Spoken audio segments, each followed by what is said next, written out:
Right. Good morning, Bill. I wanted to ask you about Ramondre Stevenson and sort of how you would characterize his running style.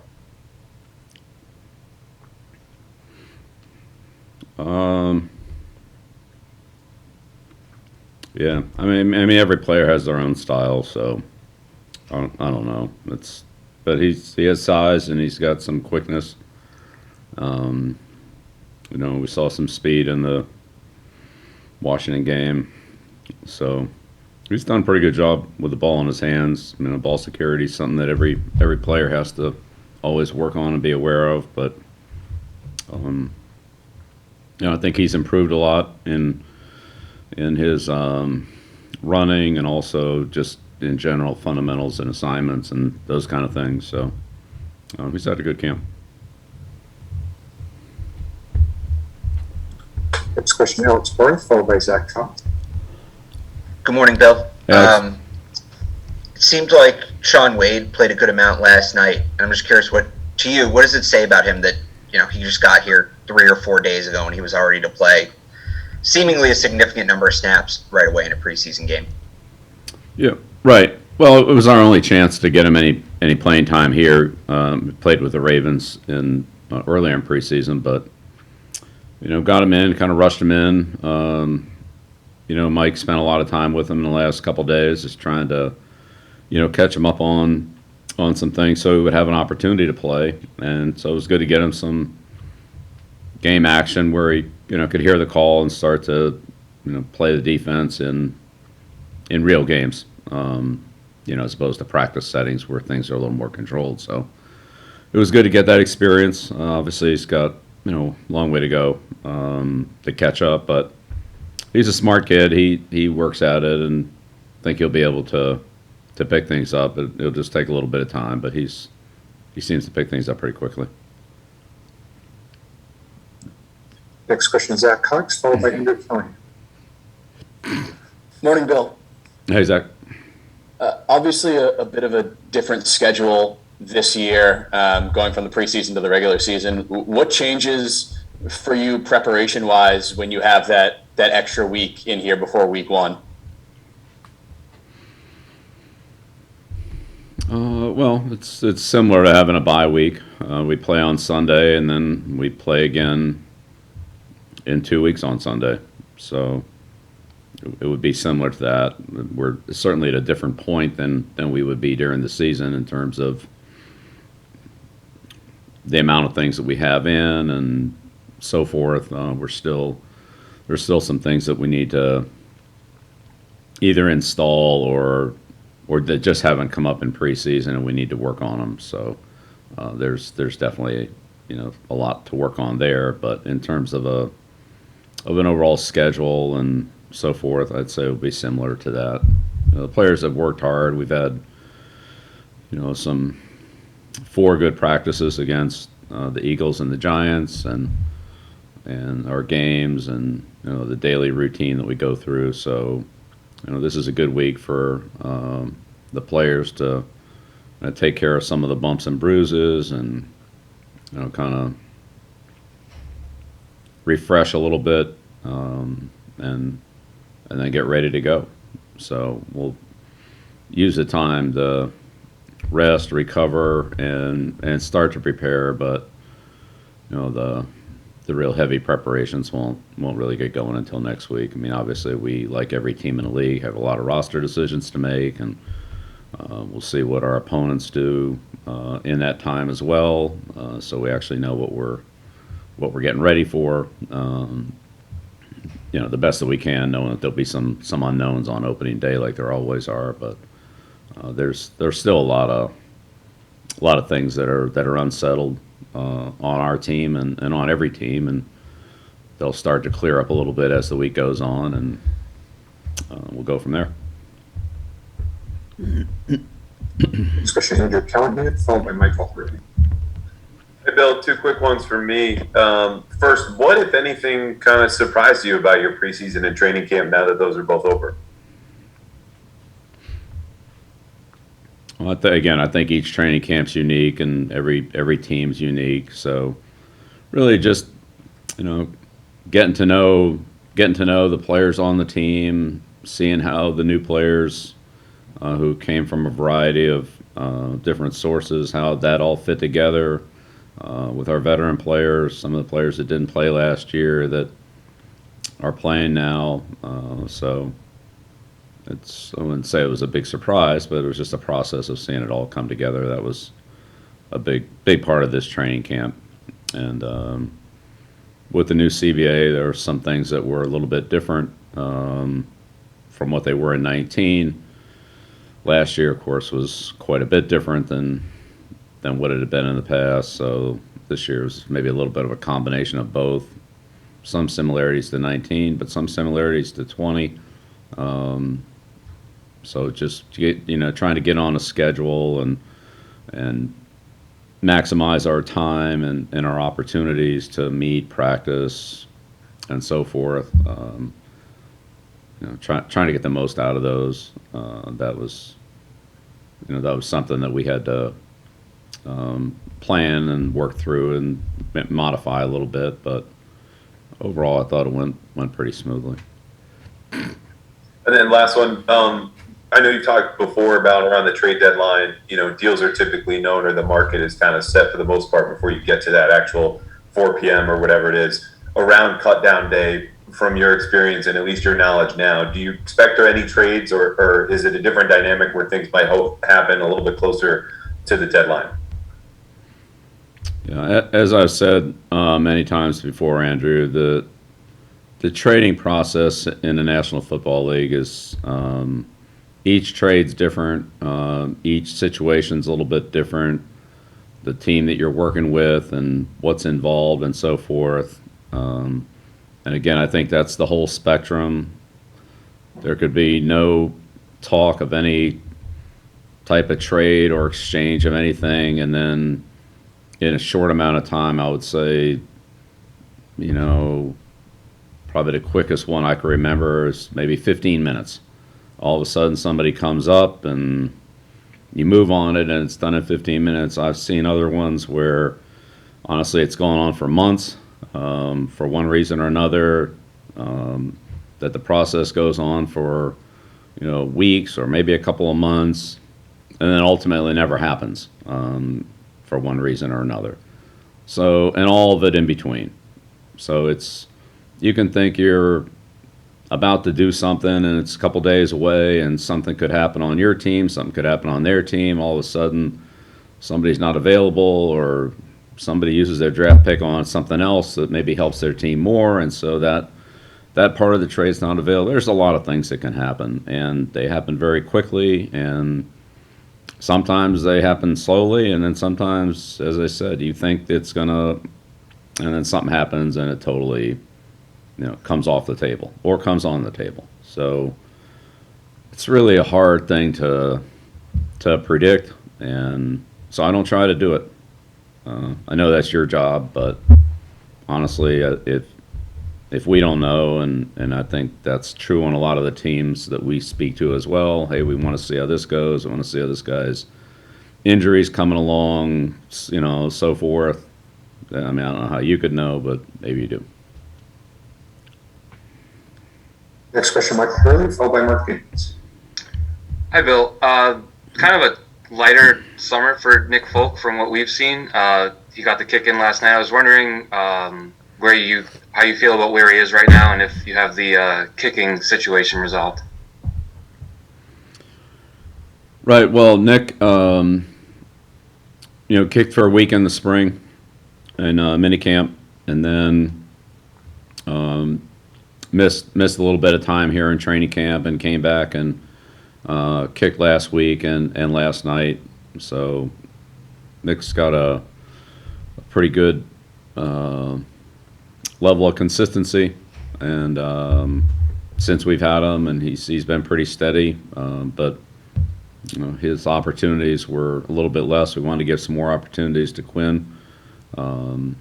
So we'll see how all that goes. But it was a very competitive spot, and is a competitive spot, and we'll obviously have to make a decision. But it's good to have good to have that kind of competition, have good players competing. Next question, Martinez, followed by Phil Perry. Hey, good morning, Bill. Hope all is well. I wanted to ask you about Stephon Gilmore here with cut down day away. Do you anticipate him starting the season on a 53, or is this a situation where it's looking like Steph will start the season on the PUP list? That again, we have a lot of roster decisions to make, and some of those are intertwined, and some of the rules have changed from what they've been in the past. So what we might have done in a different year at a different point in time may or may not be relevant now. So we'll just take a look at everything and continue to evaluate stuff day by day, as we've done, as he's done, and work to get better. And we have several players in a similar situation, and we'll again get the most up-to-date information we can and try to make the best decision we can for our football team. Just a quick follow-up, a different topic. Obviously, tomorrow is cut down day at 4:00. Is that something will you start the process early today with your roster cuts, or will you do that tomorrow? Yeah, well, we just got back from from New York a few hours ago, so we're kind of regrouping here, and again, there's a lot of information that we still need to process, watch the game, talk about some of the situations that are involved there, look at the overall health of our team, both the players that played and the players that didn't play, that stayed behind, that were continuing their work and effort to get back on the field. And so we'll see how all that comes together, and but by 4:00 we'll be compliant with the league roster rules, as we have to be, and exactly how it goes between now and then, we'll just have to figure that out. Like I said, we've only been back here for a couple hours, so we still have some things to organize on this end before we do anything. Next question, Phil Perry, followed by Ben Fulham. Hey, Bill, I wanted to ask you about Mac. It looked like both in the practice on Thursday and then again last night, the Giants did a few things in terms of bringing pressure at Mac. How do you feel like he's handled those situations this week? Well, those are opportunities and situations that Joe and I talked about that are just good for our football team and good for their football team to do things that maybe haven't come up or won't come up in preseason, and do them in practice, so that the players and the coaches get experience of working with them, adjusting them, correcting them, whatever the case might be. So all those situations are good learning situations. We did that to them as well. That was part of seeing some different things and doing some different things than what happened in the game or what happened in other preseason games. That was part of the practice structure and agreement, and I think it was beneficial for us. I'm sure it was for the Giants too. It was a great working environment, and so that's part of football, and we got to experience it on both sides, as did they, and it's beneficial for everyone. The line, quarterbacks, the receivers, the coaches, there's just a lot of things that need to come up in those situations, and when you keep doing it against your team, that's great, and you get familiar with what our defense does against our offense and vice versa. But when you see other teams, Philadelphia and the Giants, then you start to get a much wider sample and get new situations and new problems that you have to solve and recognize. And so again, I think that was beneficial for everybody. We'll try to take three final questions. We'll start with Ben Fulham, followed by Tom Kern. Hey, good morning, Bill. Wanted to ask you about the decision at quarterback, which you said last night you still have a decision to make. I saw a stat this morning that Mac Jones had 107 snaps in the 3 preseason games, and Cam only got 38. think Cam got enough opportunities in these preseason games to kind of show the full scope of what he can do? Yeah, right. Well, that's true in a lot of situations. Players that have played a long time got fewer snaps, and players that haven't played as much, rookie players, younger players, got more snaps, and again, you balance off the game snaps with the practice snaps. So, again, it's a big composite. It's not any one thing, one play, one day. We have a volume of work to look at, and that's what we're going to do, and that's what we want to do. Do you feel like you need to make a decision soon because the style of the two players is fairly different?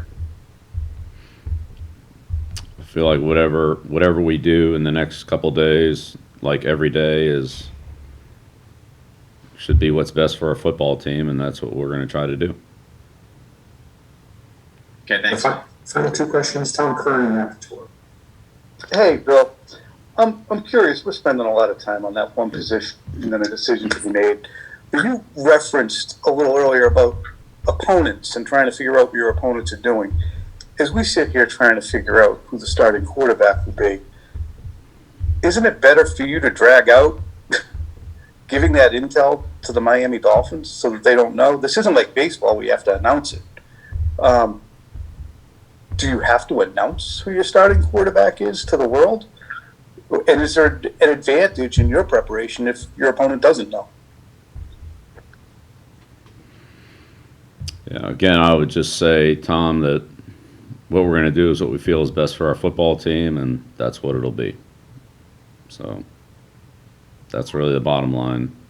There's a lot of different things to talk about, but whatever it is, it'll be what we feel is best for the team, like we always do.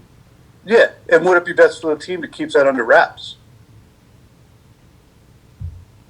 Or would it be best for the team to know what the situation is at certain positions? Yep. We'll do what's best for the team. Final question, Matt Tour. Bill, when you're making roster decisions about guys whose health is uncertain, is the extra time make it that much more challenging because a guy could be injured today but healthy 12 days from now? Is that something you have to take some speculation into consideration because of that? Yeah, of course. Yeah, you try to get the projections you can, but I would say your comment there is honestly unrealistic. I don't think you could tell me how you or I or anybody else is going to feel 12 days from now, especially when you're coming off of whatever the situation is. Some things progress maybe on what you hope the timeline will be. Some things take a little longer. Sometimes things happen a little bit quicker. And so I would say that any of those kind of projections are just estimates. There's no certainty what's going to happen 12 days from now. Not in my experience anyway, not that I could count on. So unless it was if a player was in some other category, that'd be one thing. But if you're talking about a player who's not at 100%, what will he be in some time frame? Again, those are just estimates. And not everybody recovers at the same rate. So you just have to wait and see. But you can make estimates. I mean, you can do that. There's 1 week, 3 weeks, 5 weeks. There's a big difference there. I understand that, but to really think that you're going to know exactly where somebody is, at a future point in time, multiple weeks down the road, I think is pretty. It would be difficult to pinpoint that. But Thank you, Coach. We'll do the best we can. Thank you, Coach, and thanks to everyone that participated. Great, thank you.